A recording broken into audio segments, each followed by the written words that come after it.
Hello friends, आज हम dynamics में चैप्टर 5 स्टार्ट कर रहे हैं। एक्चुअली मैंने आपको 4 चैप्टर करवा चुका हूँ ना। 4 चैप्टर में मैं आपको यूनिट वाइज समझाता हूँ कौन सा चैप्टर कौन सी यूनिट में आता है। तो पहली यूनिट की बात करें तो पहली यूनिट में मैं आपको क्या करवाया था, रेडियल एंड ट्रांसवर्स एक्सेलरेशन और वेलोसिटी, वो टॉपिक करवाया था ना। तो वो सब आपके चैप्टर फर्स्ट में आता है, radial and transverse velocity and acceleration. और इसमें मैंने टेंजेंशियल और नॉर्मल एक्सीलेशन और वेलोसिटी भी करवाया था ना। टेंजेंशियल और प्लस नॉर्मल जो डायरेक्शन होती है, लंबवत स्पर्श रेखा के लंबवत जो डायरेक्शन होती है, उस डायरेक्शन में किसी भी पार्टिकल का वेग और त्वरण क्या होता है, वो चीजें मैंने आपको बताई थी। और ये आपके यूनिट फर्स्ट में आता है, ये पूरा फर्स्ट चैप्टर में आता है। तो पूरा फर्स्ट चैप्टर करवाया था, फिर मैंने आपको एसएचएम करवाया था, तो एसएचएम भी आपका यूनिट फर्स्ट में आता है। और प्लस इसके बाद मैंने अभी जो इलास्टिक स्ट्रिंग करवाया है, इलास्टिक स्ट्रिंग, ये आएगा। और जो रेजिस्टेंस मीडियम करवाया था वो इस यूनिट में नहीं है, वो आपके सेकंड यूनिट में है। तो आप यूनिट फर्स्ट के अंदर चैप्टर लिख लीजिए, chapter 1, 2 and 4। 3 chapter unit second का चैप्टर है, समझ रहे हो, यूनिट सेकंड। तो यूनिट सेकंड के अंदर आपके पहला टॉपिक जो चैप्टर 3 में से आता है, कोई भी पार्टिकल का motion in A resistance medium, motion in resistance medium. ठीक है ना, समझ रहे हो, ये हमने पूरा चैप्टर कर चुके हैं। फिर इसके बाद इसमें आता है चैप्टर नंबर 5, जिसके अंदर हम constraint motion in on plane करो, यानी कि प्लेन के अंदर किसी समतलीय वक्रों पर प्रतिबंधित गति पड़ेगी। यानी कि कोई भी प्लेन में कोई पार्टिकल किसी कर्व के अलोंग गति कर रहा है, यानी कि उस वो कर्व की शेप तब लेता है क्योंकि बिकॉज इसके ऊपर कोई ना कोई बाह्य बल कार्यरत कर रहा है। यानी कि कोई भी पार्टिकल बाह्य बलों के अधीन कोई जब गति करता है तो ऐसी गति को हम क्या बोलते हैं, constraint motion on plane curve. तो वो हम इस चैप्टर के अंदर पढ़ेंगे, समझ रहे हो ना। तो चलिए स्टार्ट करते हैं चैप्टर 5।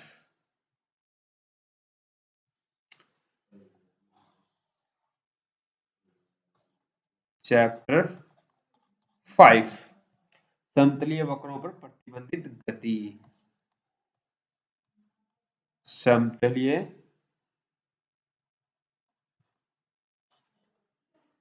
वक्रों पर प्रतिबंधित गति।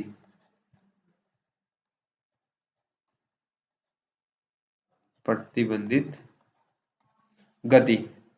तो देखिए, जब किसी कण की गति पूर्णतः स्वतंत्र नहीं हो एवं कण गुरुत्वाकर्षण के अतिरिक्त किसी न किसी बाह्य बल से प्रभावित होकर एक विशेष वक्र पर चलने को बाध्य हो जाए तो उसकी गति प्रतिबंधित गति कहलाती है, कंस्ट्रेंट मोशन कहलाता है। यानी कि जो गुरुत्वाकर्षण बल है उसके अलावा उसके ऊपर कोई एक ऐसा बल लग रहा है कि वो एक प्लेन के अंदर कर्व के ऊपर चलने को प्रतिबंधित हो जाए, तो ऐसी जो गति है उसको हम क्या बोलते हैं, कंस्ट्रेंट मोशन बोलते हैं, यानी कि प्रतिबंधित गति बोलते हैं। तो आप ये एक बार लिख लीजिए जो मैंने बताया। तो मैं आपको एग्जांपल के तौर पे समझाऊं तो किसी रस्सी को, एक रस्सी यहाँ पे मान लो ये एक सिरा है, यहाँ पे बांध दी और इसका दूसरे सिरे पे कोई मान लो m द्रव्यमान का एक पार्टिकल बांध दिया, तो मैं इसको ऐसे यहां से पकड़ के ऐसे फेंक दूं तो ये क्या होगा, एक ऐसे गोल गोल घूमेगी। समझ रहे हो ना? एक्चुअली इसके ऊपर लग तो रहा है क्या, mg लग रहा है, गुरुत्व त्वरण लग रहा है, लेकिन साथ में ये रस्सी बंधी हुई है ना यहाँ पे, तो इस पॉइंट की वजह से इसके ऊपर क्या है, आकर्षण बल भी लग रहा है, वो इसको दूर नहीं जाने देगा, है ना। और दूर वो क्या है, एक गुरुत्वाकर्षण बल, और साथ में ये प्लस ये वाला यहाँ से फेंका ये वाला बल, ये बल इसको दूर ले जाने की कोशिश करता है, लेकिन जो रस्सी बंधी होती है, रस्सी के कारण जो बल लगता है वो इसको दूर नहीं जाने देगा और इसको ये वर्ताकार शेप में घुमा देगा अपने चारों ओर। तो एक ये वर्त की शेप ले लेता है। तो ऐसे करो को हम क्या बोलेंगे, ऐसी गति को हम क्या बोलेंगे, कंस्ट्रेंट मोशन बोलेंगे। समझ रहे हो ना? कंस्ट्रेंट मोशन बोलेंगे। तो एक्चुअली इस चैप्टर के अंदर यह है कंस्ट्रेंट मोशन दो टाइप का होता है।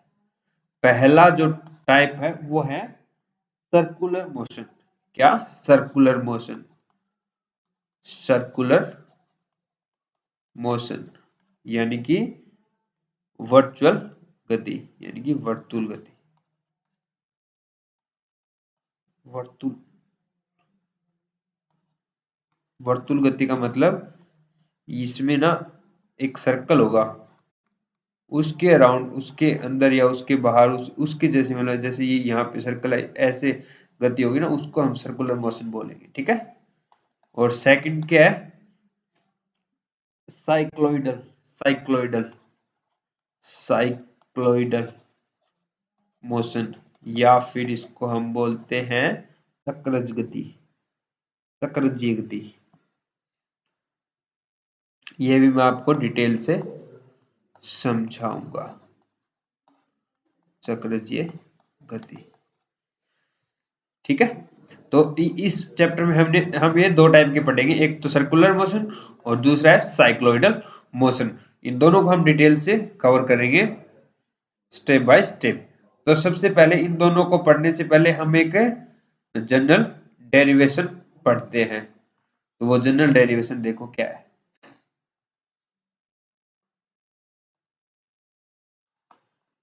Motion on a smooth curve in vertical plane.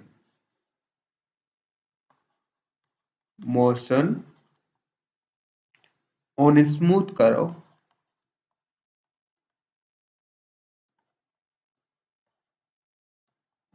In vertical plane.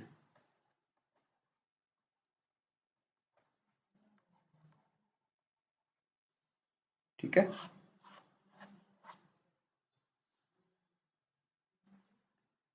तो देखो मैं आपको पहले इसका ग्राफ के थ्रू आपको समझाता हूँ।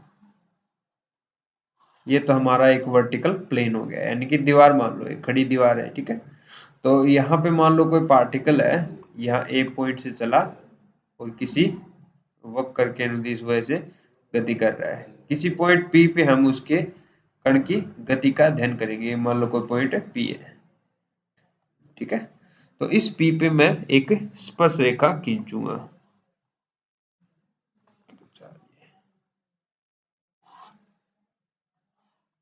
ठीक है। और यह जो स्पर्श रेखा है वो एक्स एक्स के साथ साई एंगल बना रही है। क्या समझे? ये साई एंगल बना रही है।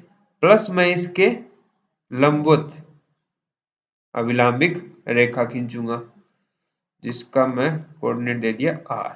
ठीक है। अब मैं मानता हूं कि जो अभिलंब है ना, इसकी दिशा से उसके ऊपर एक आकर्षण बल लग रहा है। इस साइड से,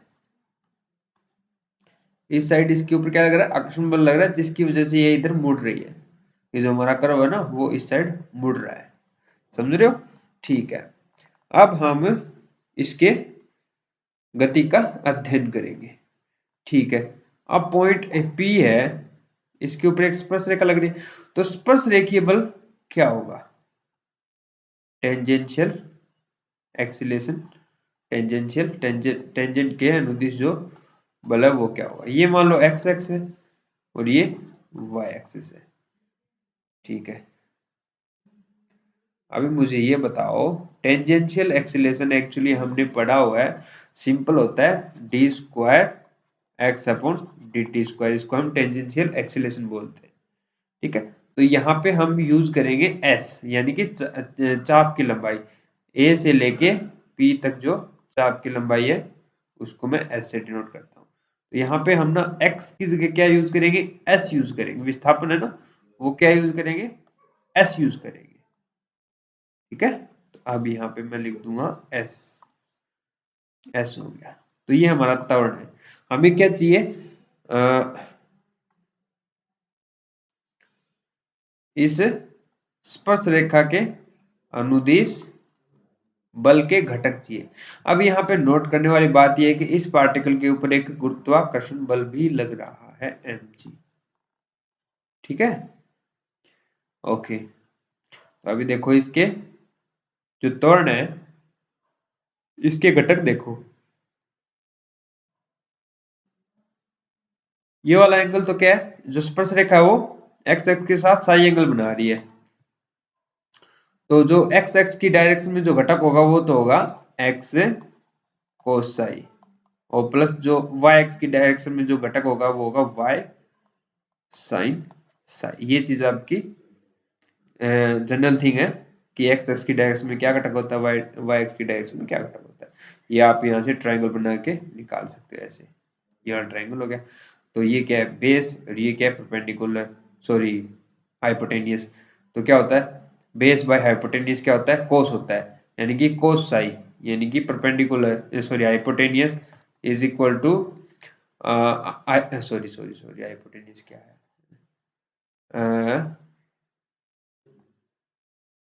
base by hypotenuse is equal to cos psi होता है ना, तो उसका हाइपोटेनियस के अनुदिश जो एक्स एक्स की दिशा में जो घटक है वो क्या होगा, ये वाला होगा, ठीक है। और ये क्या होगा, उसके लंबवत। ओके, अब एक बात यहाँ पे ये देखो कि हमें अब ये बल निकालना है ना, बल निकालना है, तो बल निकालना है तो हम इसको बल लिख लेंगे, त्वरण इंटू को द्रव्यमान से मल्टीप्लाई करवा दोगे तो क्या आ जाएगा, तो ये बल आ जाएगा।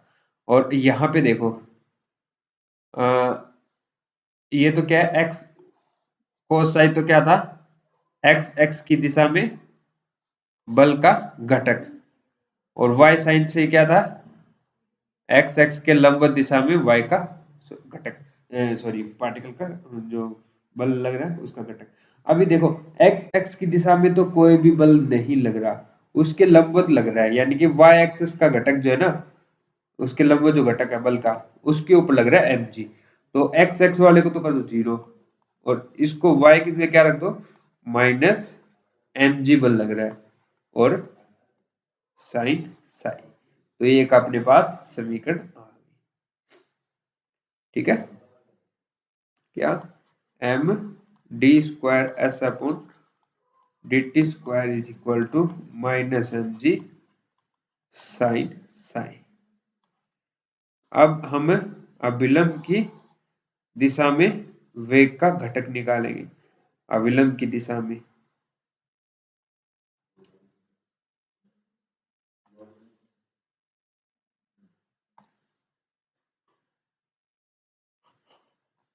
अभिलंब की दिशा में एक रेडियस ऑफ कर्वेचर होता है, जो मैं आपको आपका पढ़ा हुआ है, रेडियस ऑफ कर्वेचर, ये शायद बीएससी फर्स्ट ईयर में ही आ जाता है। अगर आपने नहीं पढ़ा है या अभी आपको याद नहीं है तो मैं डिस्क्रिप्शन में एक लिंक डाल दूंगा, वो मैंने पढ़ाया हुआ है, तो उसके ऊपर मैंने वीडियो बना रखा है। तो ये मान लो एक सी होता है सेंटर, जो सर्कल का सेंटर होता है, रेडियस सर्कल बनता है एक कर्वेचर का, उसका सेंटर होता है, उस सेंटर से लेके और पी के बीच की जो दूरी है उसको हम रेडियस ऑफ कर्वेचर बोलते हैं, उस कर्वेचर की त्रिज्या बोलते हैं, ठीक है। तो वो रो में फॉर्मूला होता है एक, हमने किया हुआ भी है ये, जो हमने हमारा फर्स्ट चैप्टर है ना उसके अंदर हमने निकाला हुआ है, शायद फर्स्ट में या सेकंड में, ध्यान नहीं, लेकिन है आपने किया था कि जो अब हाँ फर्स्ट में है, अभिलंबिक त्वरण फर्स्ट में आता है फर्स्ट चैप्टर में। तो अभिलंबिक त्वरण जो है वो होता है v स्क्वायर बाय रो। रो यहाँ पे क्या है, रेडियस ऑफ कर्वेचर। ये क्या अभिलंबिक त्वरण है, अभिलंबिक त्वरण। हमें क्या चाहिए, अभिलंबिक बल चाहिए, यानी कि अभिलंब की दिशा में बल क्या होगा वो चाहिए हमें। तो ये हो गया अभिलंबिक बल, अभिलंब की दिशा में, ये रहा, ठीक है। और इसका घटक क्या होता है, अभिलंब की दिशा में अगर घटक लोगे तो ये उल्टा हो जाएगा, ये होगा y cos साई, ठीक है, x sin Sai plus y cos Sai. और x की दिशा, x की दिशा में तो कोई घटक है नहीं, क्योंकि इस पे कोई बल कार्य नहीं कर रहा, तो जीरो हो गया। ओनली क्या होगा, y cos साई, और y क्या है, नीचे की साइड गुरुत्वाकर्षण बल है, तो वो क्या हो जाएगा, माइनस mg हो जाएगा, ठीक है। तो आप उसको लिख लीजिए, ये हो गया माइनस mg, माइनस mg। और अब देखो, एक हमने क्या लिया था, ये देखो, ये r एक बल लग रहा है इस पार्टिकल पे, एक इस डायरेक्शन में एक r बल लग रहा है, जिसकी वजह से ये है बाह्य बल है, जिसकी वजह से ये कर्व जो है अपनी कुछ ना कुछ शेप ले रहा है, सीधा ही नहीं जा रहा, कुछ मुड़ रहा है, तो एक शेप बना रहा है, तो वो ओवरऑल बल क्या हो जाएगा, r minus mg cos Sai. समझ रहे हो, ये अभिलंबिक बल आ गया। अब एक चीज मैंने करवाई है और आपने भी पढ़ी है बीएससी फर्स्ट ईयर में, कि sine psi is equal to dy by ds होता है, cos साई बराबर dx बाय ds होता है। ये एक त्रिभुज से हम इसको, ये ds होता है, ये dy और ये dx और ये एंगल साई, इस फॉर्म, इस ट्रायंगल से आप ये वैल्यूज निकाल ले सकते हो। और अगर आपको ये समझ में नहीं आया तो मैं आपको एक डिस्क्रिप्शन में दूसरी लिंक भेज दूंगा इस वीडियो की, ठीक है। ये भी मैंने करवाया हुआ है। और ये आपके आता है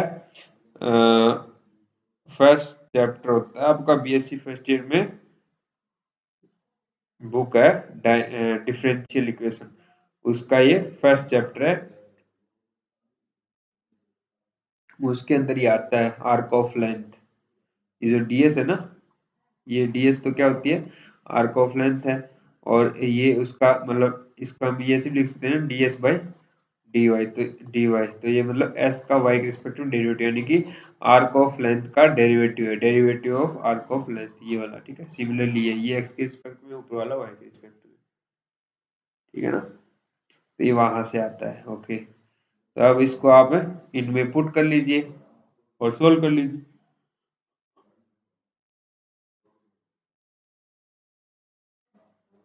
तो यहां से फर्स्ट जो इक्वेशन है, इसके अंदर आप साइन साई की वैल्यू पुट करोगे, ठीक है। यानी कि हम इसको v dv by d S लिख सकते हैं, v dv by d S लिख सकते हैं, कोई दिक्कत नहीं है।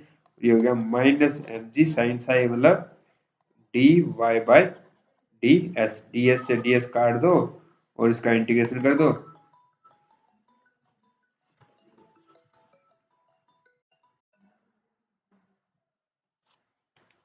इसका इंटीग्रेशन हो गया एम वी स्क्वायर बाई 2, और आगे वाले का क्या हो गया, माइनस एम जी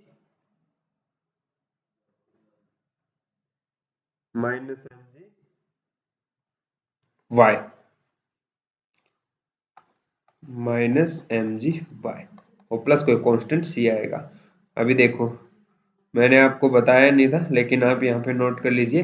हमने जब ए से चलना स्टार्ट किया था, तो हमारा इनिशियल पॉइंट था एक्स नोट, वाई नोट, और हमने यू वेग से चलना स्टार्ट किया था, ठीक है। क्या, यू वेग से चलना स्टार्ट किया था। तो यहाँ पे आप इनिशियल कंडीशन रख के और इसकी वैल्यू निकाल लो, तो आप सी की वैल्यू निकालने के लिए आप v की जगह u रखोगे, तो यू स्क्वायर बाई 2 m से मल्टीप्लाई, और ये इस साइड आगे प्लस हो गया, यानी कि माइनस प्लस आ गया mg y note is equal to सी। अब सी की वैल्यू आप इस इक्वेशन में रख के और क्या कर लोगे, सोल्व कर लोगे।